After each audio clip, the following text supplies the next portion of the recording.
Welcome to Techlipart channel, and in today's video I'm going to show you how to remove image from lock folder on Google Photos in your Windows laptop or PC. So at first just open up your Chrome browser, then open up Google Photos. So at first you have to find the lock folder.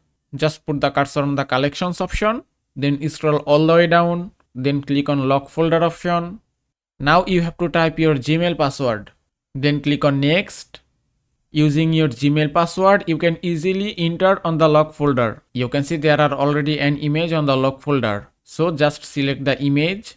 Now here you can see three options: move, delete permanently, and download. From here you can delete your image, also download the image. If you want to move the image, just click on move option and then click on move option. You can see it's moved successfully. Now if I go back and find the image, just scroll down and that's it. You can see the image has been moved successfully. And that is how you can remove image from lock folder on Google Photos in your Windows laptop or PC.